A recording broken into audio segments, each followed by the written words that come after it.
Do you ever feel like time just slips through your fingers? Like, no matter how hard you try, you just can't seem to stay on top of your to-do list? If you have ADHD, you're not alone. Managing time with ADHD can feel like trying to catch water with a sieve. Impossible and frustrating. But here's the thing, it doesn't have to be. In this video, I'm going to dive into the reasons why ADHD makes time management so challenging and share actionable strategies that can help you regain control. Let's get started. So, one of the biggest difficulties I had growing up was people telling me, Chad, you're so smart, but you're just lazy. And I thought that because I was lazy, that's why I could never get any of my work done on time. Or even if I did want to do work, I would just get it done about 85% of the way and just give up. As somebody who got diagnosed with ADHD as an adult, it was kind of eye-opening to realize that it wasn't because I was lazy. It was because one of the symptoms of ADHD is executive dysfunction. Now, executive dysfunction refers to difficulties in planning, organizing, and managing time and tasks. And it's one of the reasons why you struggle with prioritizing tasks, starting tasks, and seeing them through to completion. So because executive dysfunction plays so heavily in the way we manage our time and tasks, in order to improve our time management, we're going to want to figure out ways to mitigate the effects of executive dysfunction. So what are some of the ways we can deal with executive dysfunction? Well, the first thing we can do is make a to-do list. Now, I know making a to-do list isn't some kind of groundbreaking advice, and most people, when they give productivity hacks, the first thing on their list is make a to-do list. But that's because it's such a crucial step into managing our time effectively, especially if you have ADHD. What making a to-do list is going to do for us is it's going to help us visualize everything we need to do and give us a clear roadmap.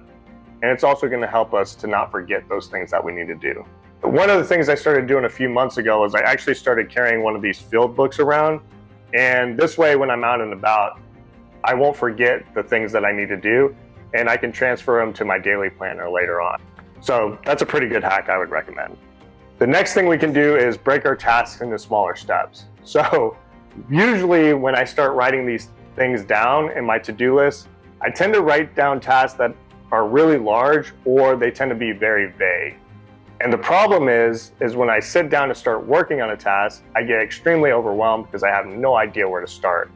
So by breaking tasks into smaller steps ahead of time, it really enables me to have a clear path going forward when I'm ready to start working. And the last thing we can do to help mitigate executive dysfunction is to use visual aids.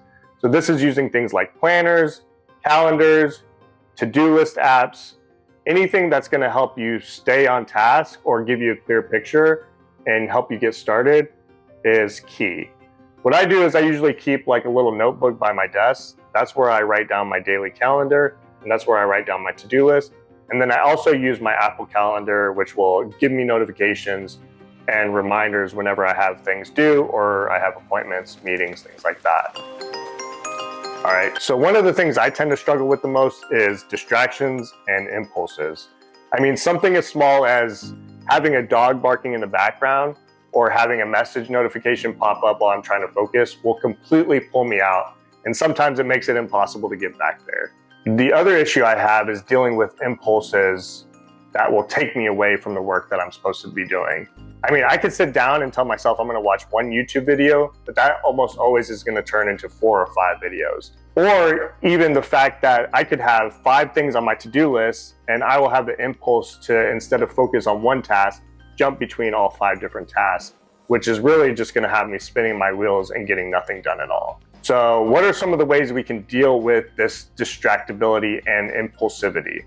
Well, the first thing we can do is create a distraction-free environment.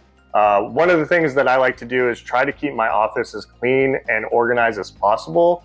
Like I said, when I sit down at my desk, I just have my notebook ready and my laptop. This way, it's very clear when I sit down what my focus is. I also like to leave my phone in a drawer or outside the room, which will prevent the impulse of me wanting to go and scroll social media, things like that.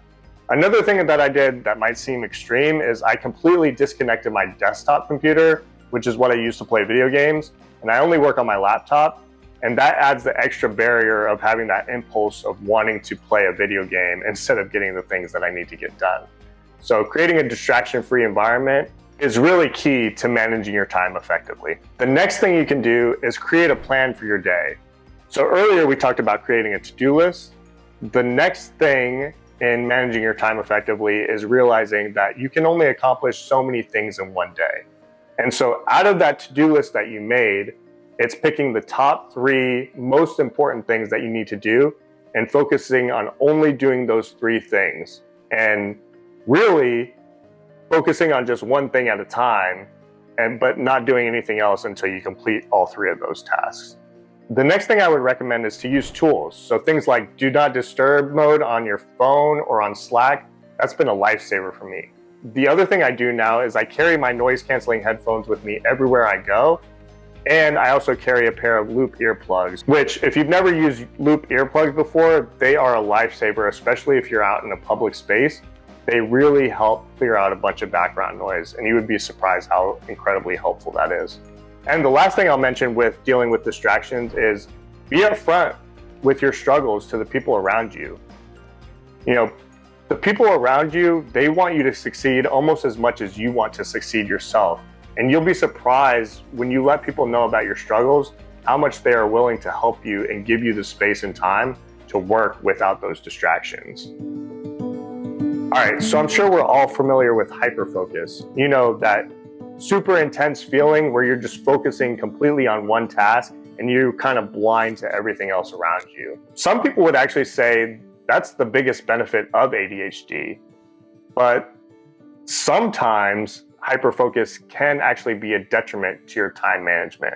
Because while you are able to hyperfocus on completing one task, sometimes it will cause you to neglect the other important things you need to do during your day. The other thing that can sometimes be a detriment of hyperfocus is sometimes for me, I can focus so much on the problem that I'm trying to solve that sometimes I'll just think myself into circles instead of actually focusing on the solution.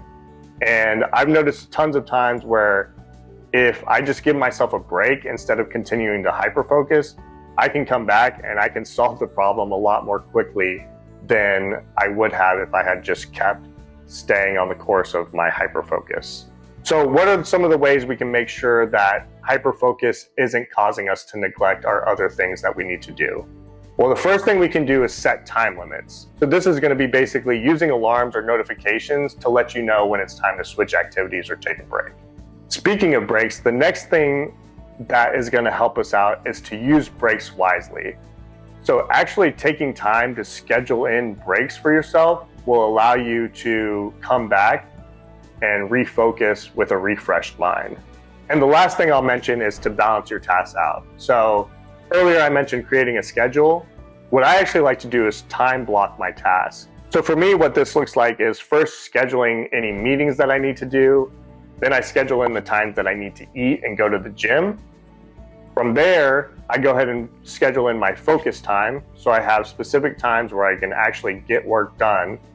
And then finally, I schedule in my breaks. So not only do I make sure I'm making time for being productive, but I'm also balancing that out with things I need to do to take care of myself, which I can sometimes neglect when I'm hyper-focusing too much. So there you have it. Managing time with ADHD can be challenging, but with the right strategies, it is absolutely doable. By understanding and addressing the ways ADHD affects you, you can start to take control of your time and improve your productivity. Let me know if you have any go-to time management tips in the comments below. If you found this video helpful, please give it a thumbs up and subscribe. Thanks for watching, and have a great day.